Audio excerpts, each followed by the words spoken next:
didn't matter. He would just kill him in one shot. Yeah, speed blitz. Yeah, someone said the Gold and Silver brothers, Kikuku and Genkaku, didn't die to Tobirama when they were at the beach. They asked if he brought them back. What do you think of that? That's all we need a Tobirama manga, so that would clear all that shit up. So that's all I gotta say about that. Like, that it's just so weird, dude. You know what I mean? Like, he doesn't loses make twice to them, you know, but we just don't have any context. We don't know what happened, whatever. And then we see fucking Darui just straight up, just, you know, fucking him up, force him to go V2. He can dodge and react to V2, and Choji and Shikamaru and everybody else can also fight against V2 with no problems. Like, but yet Tobirama just dies with flying Raijin, you name it. It's like a real big black eye for him. It just doesn't look good. It doesn't look good. But like, obviously, if we're being, you know, honest, that probably full power Tobirama should be able to win.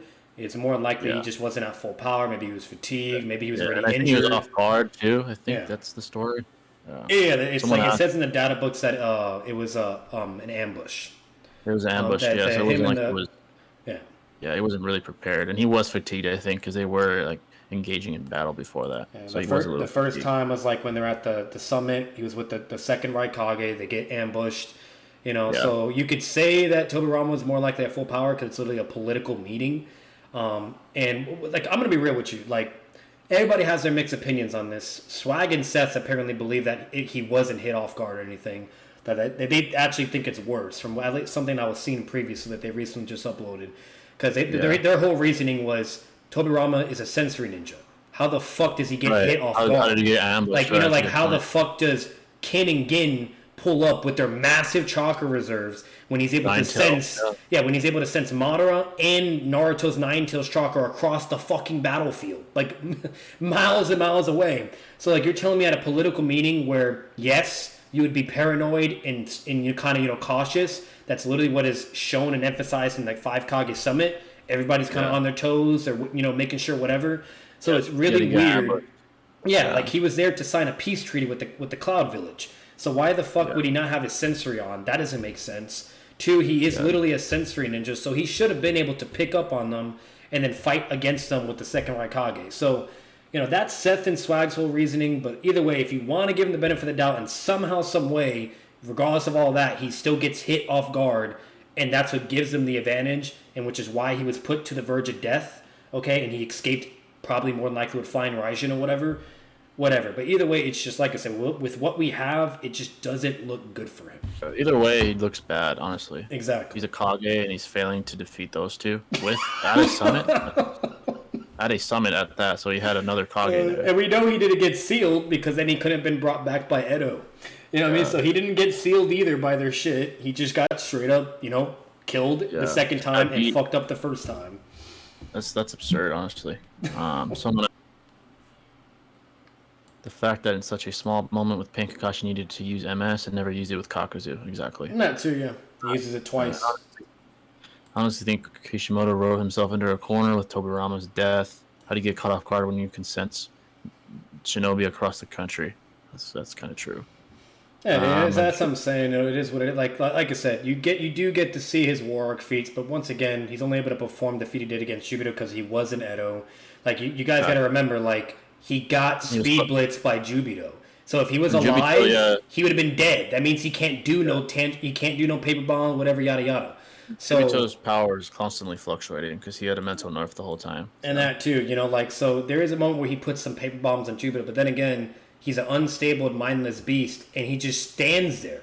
So yeah, he probably just let him put the paper bombs on him. One moment, Tobirama hits him, and they're like, "Oh wow, he did it!" But then the next moment, he's blitzing all of Hokage like at the same time, blowing them away. Like that's when he's stable. So it's not even like close. So you can't scale to Tobirama like his speed or anything to Jubito. That's just not there. It's not there. Like, it's not even shown on screen. Like, it's not even shown on the manga or anime. It's literally an off-screen moment. Not at all. So all we can basically infer from that is Jubito was just standing there. He didn't feel threatened enough. He puts the fucking paper bombs on him. Okay, and then Hashirama also grabbed him with wood style. Like, you think Hashirama could be able to grab him with wood style if he was moving at full speed? No, because they both get speed blitz before. He blitzes Tobirama and Minato. They're faster than at the same time. All, like, instantly. Before they could blink, they get blitzed, you know? Yeah. That's him when he's stable, by the way. So there's not even a So competition. like overall, like you can't scale him to there, so you can't use that as like, oh, that's a contradiction, meaning blah blah. So like the only time where Tobirama shows somewhat of a feat, but Minato does the same shit as well though, is when he does Flying Raijin. And that's just because Flying Raijin is fucking broken. You know, It's very broken. it's just And the broken, fact bro.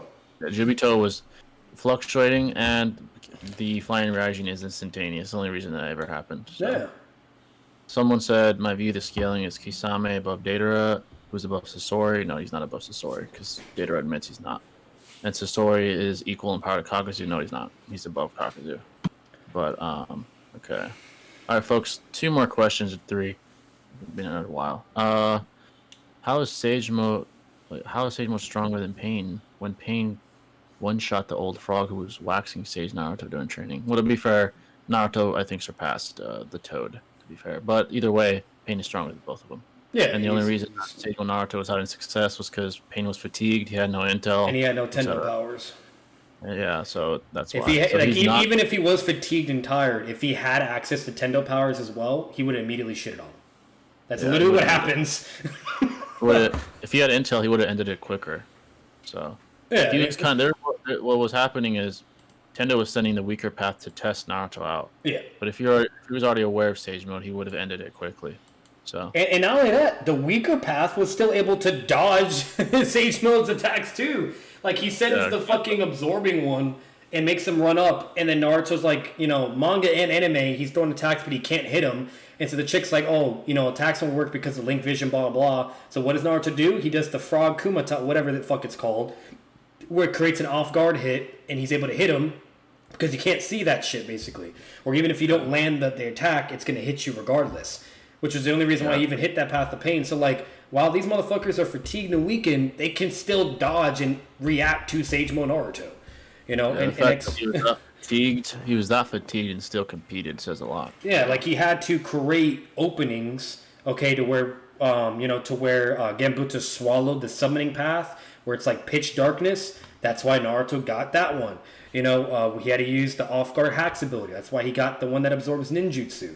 The soul one, when he threw his Raisen Shuriken, they all were able to react to it. The only reason why one of them got hit was because he expanded it. Another off guard attack moment. So it's just this is a weakened fatigue Pain that can react and fight against Naruto. And mind you, he didn't have Tendo powers. If he also had Tendo powers, it would have been an instant wrap, which is literally what happens when he gets his powers back. He negates Raisen Shuriken, one-shots all the Toads, and then deals with Naruto effortlessly. Yeah, Naruto would have died, or another Nine-Tails Rampage would have happened if it was in a rain village. We got fucking destroyed there. Full power Pain. Someone said, this is, let's see, Itachi, Obito, Warg, Orochimaru, Sage, Kawato, Kisame, Pain, Sasori, Data, Konan, Kakuzu, Hidan, Wenzetsu. What do you think? As far as the ranking? Itachi, Obito. That's debatable, that's fine. Warg, Orochimaru, above Sage, Kabuto. That's debatable. Kisame probably scales below Sage Kabuto. Pain as a group, Pain scales above. I would probably say scales above Kisame for sure. Sage Kabuto. It's arguable whether he scales above him or not. Sasori Datara, that's fine. Konan Kakuzu. Konan didn't really impress me at all, but I guess that's fine. Kakuzu Hidan, that's fine, and then the White Zetsu. That ranking's better. What's going on, McLegend? I wouldn't put Sage Kabuto or Orochimaru in it. I'm gonna be real though. I do think Konan is slamming Hidan and Kakuzu though. She probably for sure beats Hidan. To be able to fly and explosions, paper clone explosions, you name it, like. Prep time destroys either one. And that too, yeah. But I do think she beats Hidan. Kakuzu would be interesting. But, I mean, they do kind of scale to each other a little bit. They had similar success against Kakashi with their taijutsu. So, yeah, that is true. And depending on how you view her beating Sasori as well, I know it's in the game, but, she does fight him and beat him fair and square. So if the game is canonical, then, yeah. Yeah. Pain was still trying to regain his power when Sage Naruto was beating those Pains. So it's true when he was weakened, when he was trying to recover, yeah, he was weakened. I gotta get back on next time to discuss the Kakazu stuff. And while I agree, him staying below Pain and Kisame, Kakazu is not near that level. I don't think he gets beat, cut, and dry by Data Sasori. I want to say they one shot him, but they're stronger than him. So